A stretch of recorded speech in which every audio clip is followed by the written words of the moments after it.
wanita cantik duduk di atasnya, dia akan memijit wanita itu. Membuat tubuhnya terasa nyaman. Jika lelaki yang ingin duduk, dia akan mengeluarkan kail tajam dan menyerang.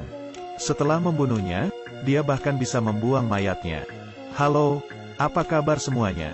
Hari ini kami akan membahas sebuah film horor berjudul I1 Killer Sofa I0. Demi melindungi mantan kekasihnya, lelaki ini bekerja sama dengan sepasang roh suami istri jahat. Memotong kedua kakinya, lalu menyegel rohnya ke dalam sofa. Setelah melewati berbagai hal, sofa itu akhirnya tiba di rumah mantan kekasihnya, Francesca. Francesca sekarang memiliki kekasih baru yang bernama TJ.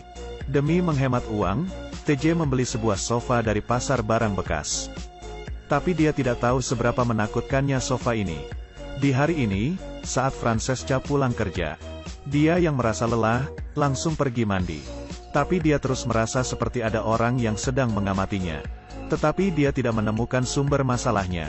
Dia pikir, mungkin karena dirinya terlalu lelah. Selesai mandi dia datang ke depan sofa itu, lalu menyetel sebuah lagu yang elegan, dan berbaring istirahat. Yang tidak disangkanya adalah, sofa ini seperti memiliki kekuatan ajaib. Bukan hanya memijit seluruh tubuhnya, bahkan membuatnya merasa tenang dan tidak ingin bangun dari situ. Keesokan harinya, Francesca melihat lantai yang dihiasi penuh dengan lilin. Dan sudah tersedia sarapan di atas sofa. Francesca mengira bahwa TJ yang menyiapkannya. Tetapi TJ malah mengira Francesca sedang bermain romantis dengannya. Dia mengambil sarapan di atas sofa dan memakannya. Sewaktu dia bersiap mau mengambil makanannya lagi, sofanya malah bergeser. TJ mengira bahwa dirinya salah lihat. Si sofa malah menjadi sangat marah dan tiba-tiba ingin membunuhnya. Dia mengeluarkan kait dengan perlahan-lahan, lalu menabrakkannya ke kaki TJ dengan sekuat tenaga. Serangan yang mendadak ini membuat TJ tidak siap untuk melawan. Juga tak pernah terpikirkan olehnya bahwa dia akan diserang oleh sebuah sofa. TJ segera menelepon Francesca. Begitu menerima telepon, Francesca segera pulang ke rumah bersama polisi.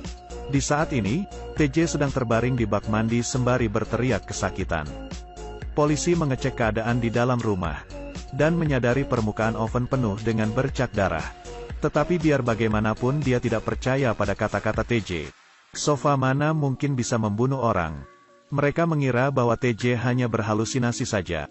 Di saat ini, terdengar suara ketukan dari kaca jendela. Karena penasaran, TJ membuka jendela dan melihat keluar. Tidak disangka, si sofa datang ke bawah rumahnya. Si sofa bahkan berdiri dan menantangnya berperang. TJ kaget sampai terjatuh ke lantai. Dia ingin meminta pertolongan, tetapi luka di kakinya membuatnya susah untuk bergerak. Kait tajam si sofa mendekati TJ perlahan-lahan. Pada akhirnya, TJ tidak bisa melarikan diri. Di sisi lain, Francesca sepertinya mendengar sesuatu di tengah malam. Dia bangun dan membawa senter untuk memeriksa. Saat dia mengarahkan cahaya senter ke sofa itu, si sofa bergerak. Francesca berteriak keras ketakutan. Dia memanggil sahabatnya yang sedang tidur untuk datang ke tempatnya. Maxi datang dan menemaninya memeriksa rumahnya. Tetapi si sofa diam dengan tenang di tempat. Setelah apa yang terjadi barusan, Francesca tidak berani tinggal sendirian di rumahnya. Jadi dia pergi ke rumah Maxi.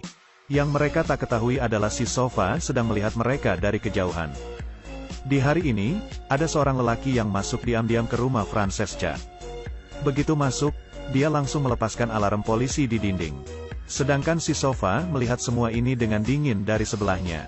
Selanjutnya dia datang ke kamar Francesca. Dia mengambil pakaian dalam Francesca kemudian naik ke ranjangnya dan membayangkan hal yang tidak baik. Ternyata dia adalah seorang lelaki mesum. Dia suka mencuri pakaian dalam wanita. Melihat hal ini, si sofa sangat marah. Tanpa basa-basi, dia mengambil setrikaan dan membunuhnya. Malam harinya, Maxi ke rumah Francesca untuk membantunya mengemas pakaiannya.